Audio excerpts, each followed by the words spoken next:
A massive, shocking surprise here. You might want to sit down for this one. FromSoft did it again. They released another banger. The new DLC for Elden Ring delivers everything you'd want and expect from 2022's Game of the Year. More massive zones full of haunting and beautiful vistas, more castles, ruins, dungeons, and caves, more creepily designed, deadly enemies, more hidden secrets, surprises, and traps, and of course, more keyboard-smashing boss encounters. Shadow of the Erdtree is more of everything you loved or hated about Elden Ring. In fact, had you just told me that this was just part of the base game, I would believe you. The only things that really starkly set it apart are the fact that it's on its own separate map, adding an additional layer to the two in the base game, and that there's expansion-specific power progression with buffs for your character, mount, and summons while in the new zone. But outside of that, this is very much more Elden Ring. I mean, there are lots of new things, don't get me wrong. There are new items, weapons, spells, enemies, bosses, puzzles, and secrets, and I'm sure the most devoted fans could point out thousands of nuanced differences between the base game and this update. But as someone who only played 80 hours of the base game when it first came out,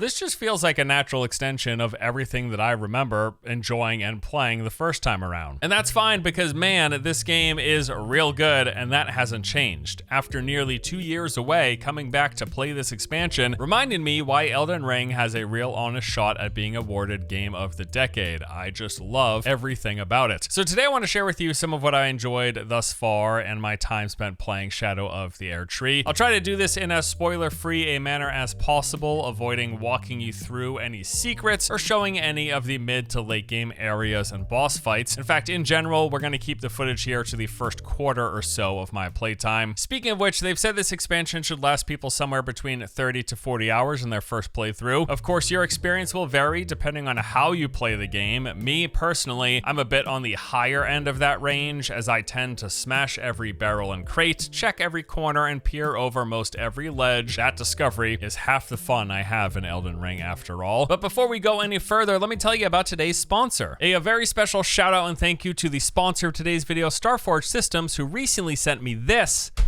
massive honking beast of a PC. I got one of the models from the Voyager line, which, to quote the ad read, Voyager PCs are their high-end computers perfect for content creators, or people looking to have a top-of-the-line gaming setup featuring 40 series GPUs and new-gen products. Which, hey, you know, PCs are PCs, right? We're just talking various configurations of the same CPUs, GPUs, motherboards, and hard drives available to everyone. What sets apart one pre-built PC company from another is their attention to detail, customer support, and style, and in my experience thus far, it's all been great with Starforge. In particular, their care and focus on dummy-proofing the getting your PC up and running experience I appreciate. Everything was nicely and properly packaged. The PC worked right out of the box. They even made sure to include a reminder to flip the power switch to on. Thanks, Starforge. Would have missed that one. They got 3 separate lines of PCs with options for every budget. They even include FPS benchmarks for every model so that you know what to expect. So thanks again to Starforge Systems for sponsoring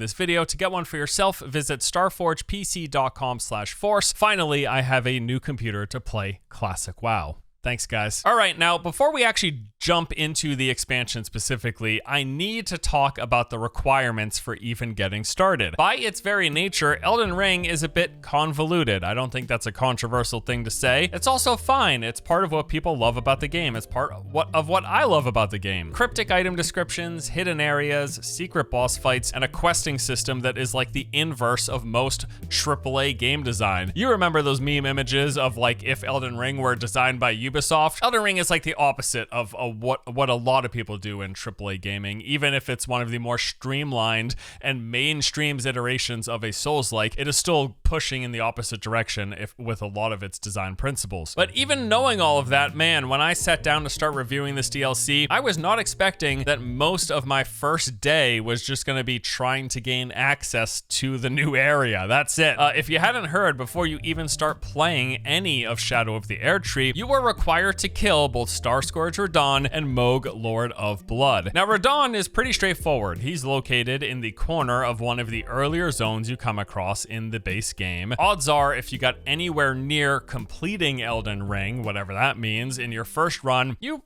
probably likely killed Radahn.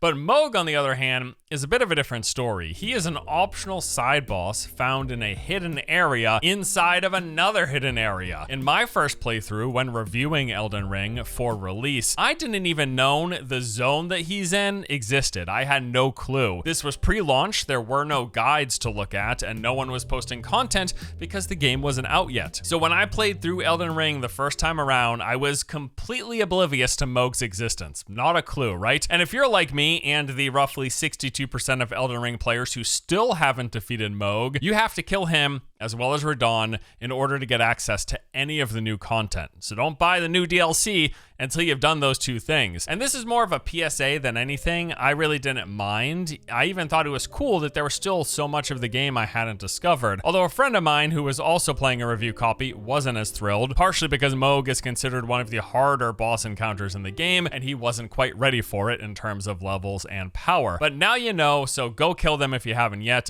There should be plenty of people helping with boss kills in the time leading up to the expansion launching. And also there's tons of YouTube guides out there if you still need help finding Mohg, which you might need help because it's like a long quest line and he's in a hidden area. But anywho, once you have defeated Radahn and Mohg, returning to the site of grace at Mogwyn Dynasty Mausoleum, talking to the new NPC, and then interacting with the creepy hand sticking out of the cocoon will then transport you to the Shadow Realm, and now you can finally start playing the expansion. So this is an entirely separate area from the base game, and all of the new DLC content is found in this area. Things begin with you emerging from a small nook into this massive grassy field. This is what you've seen in a lot of the marketing material. I'm not spoiling anything here. This big opening grassy field is the starting area of the expansion, and right away there's a lot to see. There's this abandoned town in a nearby valley, rocky formations and plateaus dotted with structures make up your horizon, and then from this one spot right where you emerge within a minute of playing the expansion, you can see numerous points of interest off in the distance, mixes of ruins, towers, and castles, and all sorts of other locations, with the centerpiece being that towering Erdtree draped in shadowy fabric. Now the name of the DLC makes sense. Shadow of the Erdtree, there's an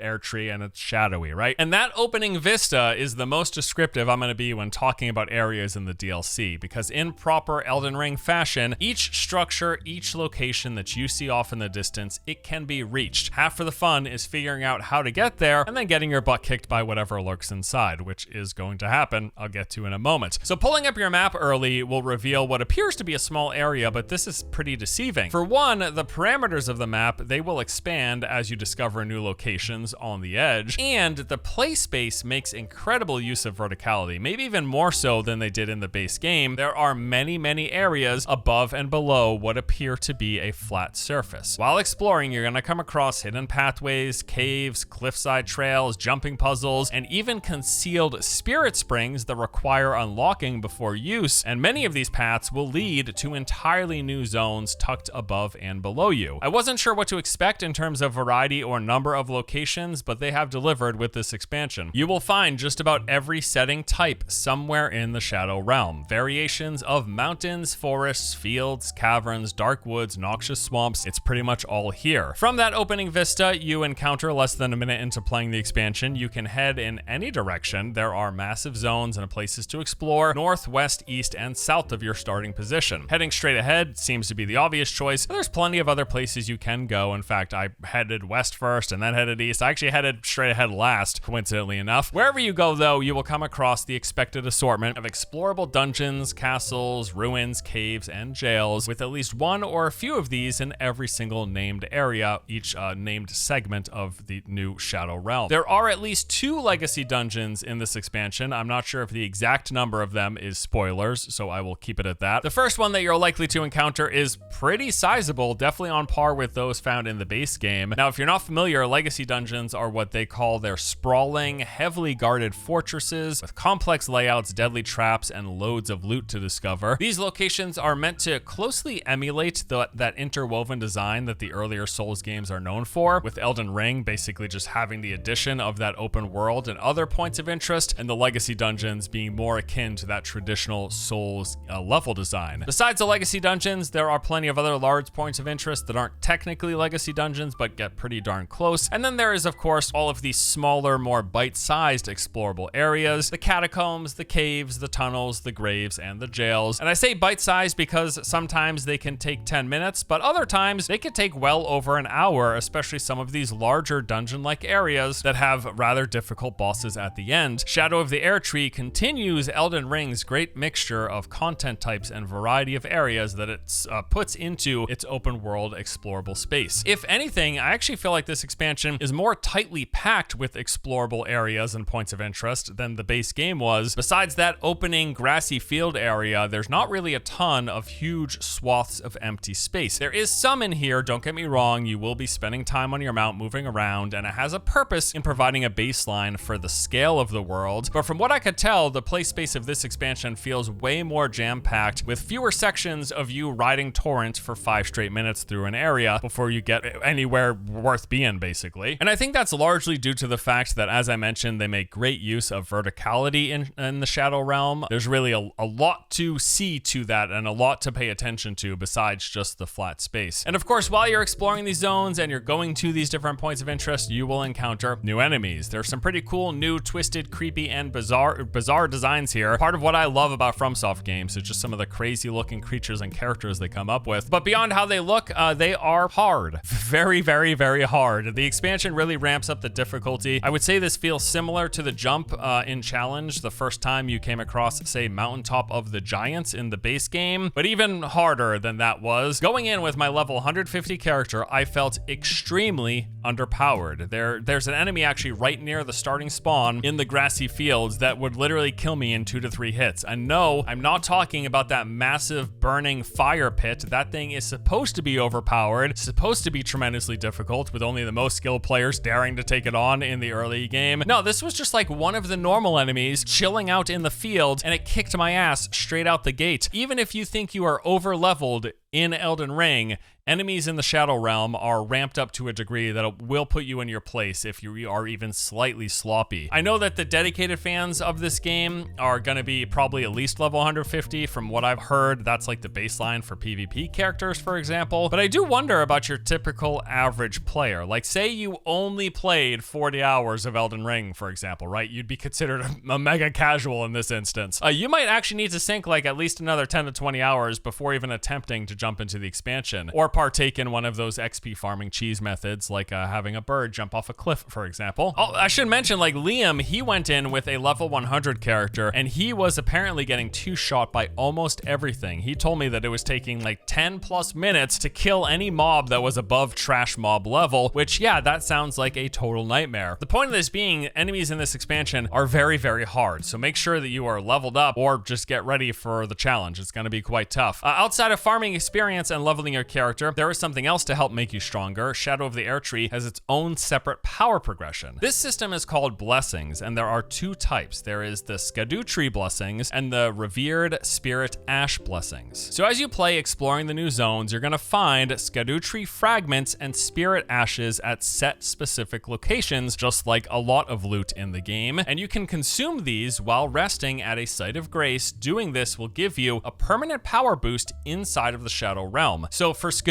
blessings, every time you level it up, you're going to get a boost to your attack power as well as damage mitigation for your character, whereas the revered Spirit Ash blessings will boost the attack power and mitigation of your summons and your mount. It is a leveling system, so as your level increases, your blessing level goes up and it makes you more powerful, but also the cost then goes up with further levels requiring more fragments and ashes respectively. Now again, these blessings that increase your attack power and mitigation and that of your summons, all of this only applies in the Shadow Realm so as to not overpower you even further in the base game. I felt pretty overpowered in base Elden Ring with my level 150 mage, right? I felt pretty strong. I was melting some of the bosses. Most trash mobs were absolutely no problem, but I felt extremely underpowered the second that I set foot into the expansion. Now, as I progressed and I leveled up my blessings, making my character and my summon stronger, it started to feel better and better. But yes, even with my level 150 character, I felt like I was not really prepared for the expansion, or at least it provided a significant challenge compared to what the base game offered. But even when I leveled up my blessings, the bosses, man,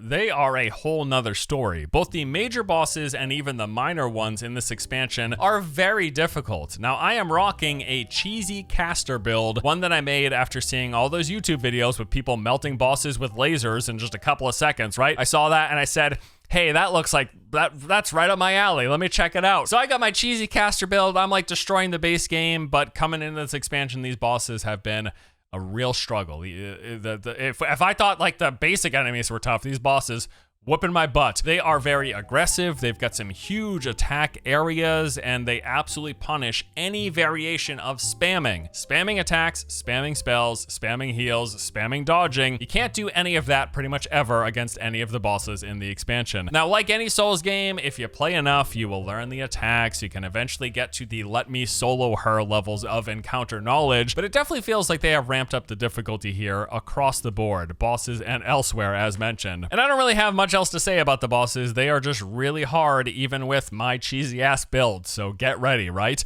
In fact, if I had any real critique about this expansion, it would be just that. The barrier to entry for this seems rather significant. Now, it's not going to be a problem for all those people with 100 or 1,000 plus hours into Elden Ring, but if you just played Elden Ring casually, like I said, if you only played 20, 30, or 40 hours when the game came out, you are almost certainly not to the point where you can jump into Shadow of the Erdtree. Don't bother buying it yet. You've got a lot more Elden Ring to play. You absolutely, of course, need to reach and beat Moog and Radon, because that is a requirement. But also, quite likely, you're not going to be high enough level, so you're going to need to level up. I don't know what level you should get to, but again, like I said, at level 150, I was getting two-shot by some of the normal mobs. Like, they were really whooping me. So I don't even necessarily think this is a bad thing, mind you. It's just something to be aware of. Playing this expansion requires you to have progressed pretty darn far into the base game first. So if you've not done that, start there. The great news, the base game is amazing. I love it. Like I said, Game of the Year 2022 could be a game of the decade. It's at least in the running for me. So if you've not progressed that far into the base game, there's still loads of new things for you to discover in it. I think Elden Ring is a fantastic game. In fact, that's pretty much it, right? That's all that I really have to say.